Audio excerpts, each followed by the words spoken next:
Vous êtes sur le podcast de Mappy Jauget ou Comment consulter en paix. Bonjour, bonjour. Dans l'épisode précédent, j'évoquais l'idée que nos dépenses sont fonction globalement de l'économie de marché, de la loi de l'offre et de la demande, et que nos recettes, elles, sont bien bloquées et sont surtout fonction de décisions politiques. Donc, qu'on le veuille ou non, notre clinique, elle est impactée au quotidien par cette loi de l'offre et de la demande. L'idée, c'est, loin de moi l'idée de plaquer aujourd'hui le marketing global avec les encaissements et les besoins de profit sur notre clinique au quotidien. Mais je vais quand même vous partager un peu de mon savoir d'ancienne d'école de commerce parce que certaines idées sont bonnes à prendre. Et notamment, que font les grandes entreprises pour arriver à générer justement du profit ? Elles essayent de créer une marque forte. Oui, mais vous allez me répondre, nous, on n'a pas de marque. Ah, détrompez-vous. Prenons mon exemple. Quelle est ma marque à moi ? Alors bien sûr, il y a Orthoptimiste d'un côté, où vous l'avez compris, j'essaie de vendre des formations aux collègues en orthophonie. Ok, c'est une marque. Elle commence doucement à se faire connaître, mais ça fait que 2 ans, donc elle n'est pas si connue que ça. En tout cas, c'est une marque, elle est claire, elle est définie. Oui, mais en tant qu'orthophoniste, en orthophonie, ma marque, c'est Mappy Jauget. Alors j'admets, j'ai beaucoup de chance parce que entre mon prénom original et mon nom de famille peu fréquent, ça fait globalement un patronyme qui peut sortir du lot. Mais vous aussi, vous avez votre propre marque. Et que vous le vouliez ou non, c'est aussi pour ça que je fais ce podcast aujourd'hui. Pour que vous puissiez avoir, comme pour les URSSAF et la Carpimco dont on parlait dans un épisode précédent, si vous avez conscience du mécanisme, vous pouvez en faire fruit plutôt que de le subir. Donc, pour un indépendant professionnel de santé, prénom plus nom, qu'on le veuille ou non, c'est votre marque. Si vous êtes comme moi orthophoniste, on va y associer, dans le quartier, auprès des médecins prescripteurs, on va y associer l'idée d'orthophonie. Quand j'étais étudiante, une de mes maîtres de stage m'avait dit « Tu verras, tu auras une patientèle qui va te ressembler. On a tous une patientèle qui nous ressemble. » À l'époque, je ne comprenais même pas ce que ça voulait dire.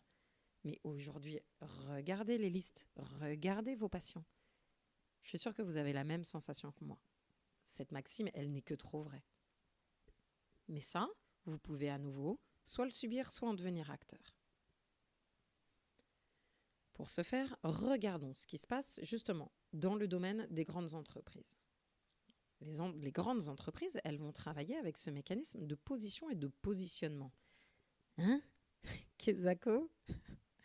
Alors, le positionnement d'une marque, c'est la position choisie et voulue par une entreprise dans l'esprit du client et vis-à-vis de la concurrence. Allez, je vous donne un exemple, par exemple, dans la distribution alimentaire. Si je prends des marques comme Lidl, Monoprix ou Ediart, vous vous rendez bien compte que tous distribuent de l'alimentation, mais on n'y associe pas les mêmes idées. Et l'idée, c'est d'être bien placé par rapport à sa concurrence. Donc Lidl va faire des marges parce qu'ils vendent beaucoup, mais à faible prix. Et Ediart va aussi produire de la marge parce qu'ils vendent beaucoup moins, mais beaucoup plus cher. Je pense que ça doit vous paraître à peu près logique. Parce qu'en fait, comme vous consommez, c'est une logique dont vous avez conscience, mais que vous ne vous appropriez pas pour le cabinet. C'est normal, vous n'avez pas été formé à ça. Les marques, du coup, ont besoin que justement cette valeur marque, elle soit forte. Donc la position, c'est là où ils veulent être. Et le positionnement, c'est là où ils sont en vérité. Prenez un exemple comme Lacoste. Lacoste, il y a quelques années, ils ont eu des difficultés avec leur marque parce qu'ils se voulaient haut de gamme, luxe, et ils se retrouvaient portés par les jeunes du 9-3. C'était un peu compliqué, ça faisait pas très luxe en fait. Donc eux, ils ont eu, en termes de communication et en termes de marketing, un grand enjeu à soulever en se disant mais notre position n'est pas du tout à l'endroit de notre positionnement. Et je pense que cet exemple peut vous aider à clarifier les choses, n'est-ce pas? Bon, du coup, vous, qu'est-ce qu'on associe à votre marque? Posez-vous la question. C'est sûr, on associe très probablement orthophonie, notamment parce que dans tous les quartiers, dans toutes les villes, on est carencé en orthophonie. Donc très rapidement, votre nom est associé à votre profession. Mais ensuite, vous pouvez choisir, par exemple, à quel AMO vous allez associer votre nom. Quand, comme moi, on fait que du domicile, pratiquement que chez des personnes âgées, très vite, je vais être associé à Mappy Jauget égale domicile neurologie. C'est évident. Et certains d'entre vous, d'ailleurs, le font de façon assez intuitive. Même si, petite parenthèse, notre syndicat ne nous pousse pas du tout à ça. En tout cas, notre syndicat majoritaire n'est pas du tout pro-spécialisation. Mais si vous avez quand même un acte, une technique, une méthode qui vous anime, vous pouvez petit à petit commencer à faire associer une pathologie ou un type de remédiation à votre nom. Et c'est ce que font toutes les grandes marques. Pour ce faire, les grandes marques, elles vont utiliser ce qu'on appelle les 4 P. En anglais, les 4 P, ça va donner Product, Price, Place, Promotion. Product, c'est le produit. Price, c'est le prix. Place, attention, place, en français, ça se traduit par circuit de distribution. Et promotion, c'est la manière dont je communique. Donc, entre nous, orthophonistes, globalement, on a tous le même produit. On perçoit des honoraires pour des rééducations. Oui, mais pas tout à fait, à nouveau. Si je suis spécialisée en troubles du spectre autistique, ça ne va pas être la même chose que si je me spécialise en neuromyofonctionnel. Donc en fait, notre produit, il est quand même un peu différent. Enfin, notre service plutôt, c'est ce dont je parlais dans l'épisode précédent. Du coup, notre prix, là aussi, c'est transparent pour vous. Si je suis en AMO 12 ou en AMO 15-7, le prix diffère. La place, le circuit de distribution, vous le connaissez aussi intuitivement, il passe par le médecin prescripteur. Là aussi, vous pouvez soit subir, soit être proactif. Rédiger spécifiquement les comptes rendus sur des pathologies qui vous intéressent, les renvoyer de manière hyper rigoureuse à ces médecins-là. Quand je me suis installée, j'ai fait un travail très très rigoureux de rédaction. Déjà, je les rédige tous, mais de rédaction spécifiquement des bilans ORL et neurologiques, parce que je voulais que les neurologues et les ORL connaissent le nom de Mappy Jauget. Donc sur ces bilans-là, je rédigeais plus vite, je relisais à 2 fois, j'étais hyper rigoureuse sur cela. Et puis en promotion, c'est votre manière de communiquer. Je viens de donner l'exemple en fait. L'exemple, c'est de communiquer vis-à-vis des personnes que vous choisissez. Donc à la fois, on a tous la même profession, si je ne parle que d'orthophonie, et à la fois, nous sommes tous différents ou différentes à 96%. Et en fait, le mécanisme dont je parle, il est pareil pour les kinésithérapeutes, il est pareil pour les ostéopathes. Il y a des ostéos qui veulent se spécialiser sur le nourrisson ou sur la femme enceinte. C'est une pathologie qui les anime, c'est des éléments sur lesquels ils sont formés plus spécifiquement. Et même entre nous, finalement, entre kiné et orthophonie, c'est une question de position ou de positionnement. À la suite de ça, pour arriver à se positionner les uns par rapport aux autres, les grandes marques, les unes du coup par rapport aux autres, les grandes marques et les grandes entreprises vont utiliser un deuxième outil qui s'appelle le SWOT. En tout cas, à l'époque où j'étais en école de commerce, ça a peut-être changé depuis, mais à nouveau, ce qui m'intéresse, c'est pas de vous partager des vérités, ce sont de vous partager le fruit de ma réflexion et ce qui me fait avancer. Le SWOT, S-W-O-T, pour Strength, Weakness, Opportunity and Threat. Allez, on reprend point par point. Strength pour force, weakness pour faiblesse, opportunity pour opportunité et threat pour menace.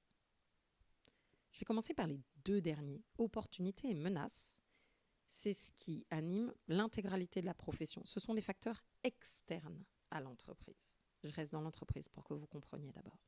Et forces et faiblesses, ce sont les forces et faiblesses intrinsèques, internes à l'entreprise.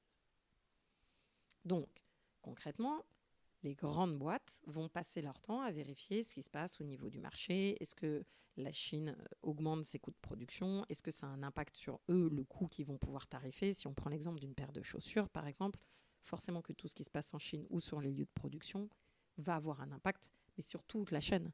Et quand Adidas travaille là-dessus, ça impactera autant Adidas que Nike. Donc ça, c'est tout ce qui est extérieur. Et puis les forces et les faiblesses, c'est est-ce qu'en ce moment la marque est forte, est-ce qu'ils arrivent à recruter, est-ce qu'il y a des problèmes intrinsèques à leur marque à eux. Chez nous, du coup, si on regarde l'histoire un peu en vrac, en termes d'opportunités et de menaces liées à notre profession. Donc là, pareil, ça peut être les professions médicales ou paramédicales au sens large, ou ça peut être que l'orthophonie. Commençons par le positif. En opportunité, comme ça, sans être exhaustive, je vais citer le fait qu'on soit conventionné. C'est sûr que c'est facilitant. On sait que nos patients vont être remboursés de leurs soins. Donc la sécurité sociale, l'assurance maladie sont des gros biais, mais qui pour nous peuvent être positifs. Mais on pourra aussi le mettre en menace. On y reviendra juste après. Les écrans. Bien sûr que d'un point de vue clinique, ça nous plombe et qu'il y a des jours où on a juste envie de débarquer chez nos patients pour aller mettre tous les écrans à la cave, surtout quand il y en a un par pièce, parce que ça ne nous facilite pas du tout la rééducation. Mais d'un point de vue purement financier, purement entrepreneurial, c'est une opportunité. Ça nous ramène des patients. Ça nous amène des personnes prêtes à payer des honoraires. Il en sera de même pour les trottinettes en libre service dans les grandes villes, qui sont facteurs de traumatisme crânien. En fait, c'est horrible ce que je dis, parce que je suis en train de vous citer toutes les causes de pathologie possibles. Mais n'empêche que tout ça, ce sont des formes d'opportunités. Attention au sens marketing du terme, au sens économique du terme. Bien sûr que j'en fais pas des opportunités humaines. Je pense que vous comprendrez bien le fond de mon débat. Là, je suis pas du tout dans la clinique. Vous l'avez compris, avec ma Pigeochet, avec Orthoptimiste, on ne parle pas de clinique. Je ne suis pas dans ça. À l'opposé, si on liste nos threats, nos menaces, il suffit qu'il y ait des colères sociales et ça nous entrave. Regardez l'année dernière, quand les éboueurs fait grève, moi, j'avais qu'une inquiétude, c'était qu'il y ait un feu qui puisse démarrer dans ma rue. Si, à cause d'un feu, on perd son cabinet, c'est sûr, ça met en difficulté. Dès qu'il y a des troubles sociaux, si les patients ne peuvent plus venir jusqu'au cabinet, c'est une menace. La guerre en Ukraine a fait bouger les lignes.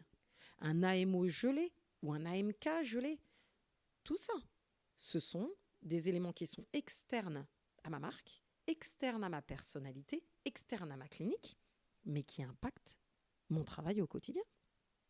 Alors le Covid, ça va vous paraître une évidence. Le fait de se dire que l'AMO ne bougera pas pour les 15 prochaines années, c'est sûr, c'est une menace. Enfin, voilà, d'être aussi dépendant des politiciens et ou du ministère de la Santé. Et puis, je pense que je ne suis pas la seule, mais l'inquiétude que du jour au lendemain, la sécurité sociale disparaisse, bien sûr, la perte de l'assurance maladie, c'est une menace. Et en même temps, le conventionnement est une menace aussi. Il nous bloque très, très, très fort.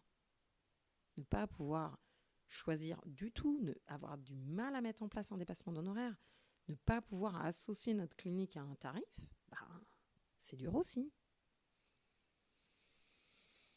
Revenons aux grandes entreprises. Comment est-ce qu'une grande entreprise va faire varier son prix ? Comment est-ce qu'elle continue à faire du profit si, par exemple, ses coûts augmentent ? Elle a plusieurs pistes. Le premier, c'est d'augmenter la qualité. Si vous augmentez la qualité, si vous partez sur un produit que vous positionnez premium ou haut de gamme, le prix va augmenter. Vous n'allez d'ailleurs pas forcément augmenter votre bénéfice, mais en tout cas, vous allez augmenter le chiffre d'affaires si le coût augmente.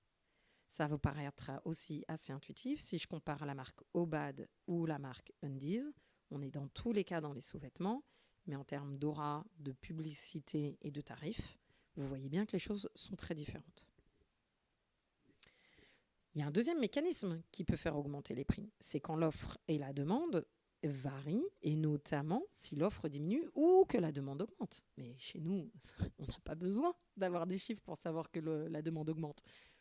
On le voit bien sur nos listes d'attente.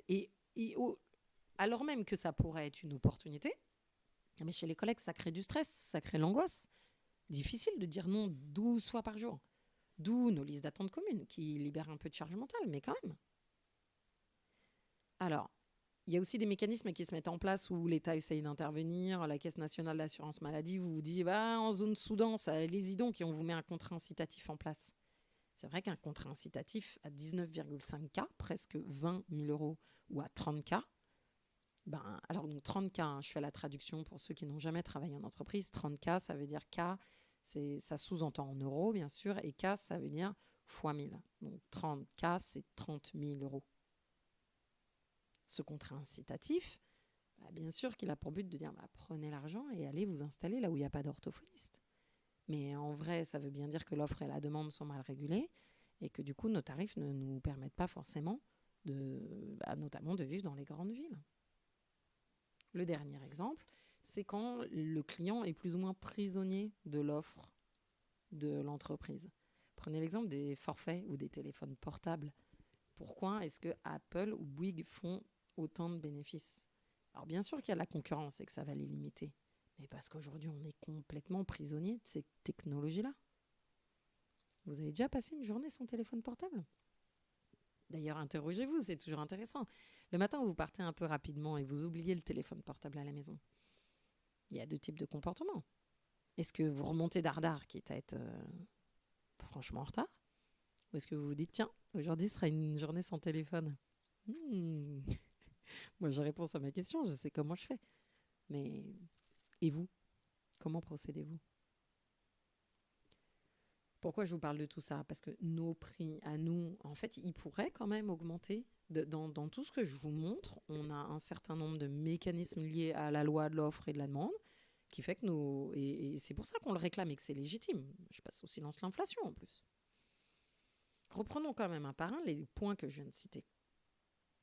Aujourd'hui, si notre qualité de travail est meilleure que par exemple celle de l'autre collègue, on n'a pas le droit de facturer plus cher. On est bloqué par l'article 18 de notre convention. Mais moi, cet article 18 qui dit « Oui, vous avez le droit de suivre une formation en bégaiement. Vous avez le droit de travailler en médiation animale. Bien sûr, formez-vous les orthophonistes. On a une profession qui se forme énormément au quotidien, enfin de façon annuelle, que ce soit avec le DPC, le FIFPL ou même sur des formations non prises en charge. » Notre convention, lisez l'article 18, dit noir sur blanc que si vous avez une technique spécifique, si vous vous êtes formé à Ostéovox, si vous vous êtes formé à la LSVT, pour autant, vous n'avez pas le droit de répercuter ça dans un coût de consultation. Mais, alors ça me rend dingue sur le principe, ça me rend dingue aussi parce que ça ne valorise pas tous les efforts faits par les collègues. Et puis, souvenez-vous de ce dont j'ai parlé dans le précédent épisode. Je vous ai parlé des services de base et des services périphériques. Là, ça veut dire que vous êtes en train d'adjoindre des services périphériques de qualité, un chien dans votre cabinet, une compétence technique particulière, et qu'on vous interdit de le valoriser. Mais en fait, c'est dingo. L'idée aussi, c'est que ce type de mécanisme favorise en fait la médiocrité. Si je travaille mieux, je ne suis pas mieux payé. Restons donc à des prises en soins lambda. Surtout, n'allons pas se challenger, n'allons pas essayer de relever des petits défis cliniques. Ça incite forcément à en faire le moins possible, parce qu'on n'est pas des machines, on reste des êtres humains. Le point numéro 2 sur l'offre qui diminue et la demande qui augmente, ça nous lie forcément au numerus clausus. Mais alors, qu'est-ce qu'on en fait de ce numerus clausus?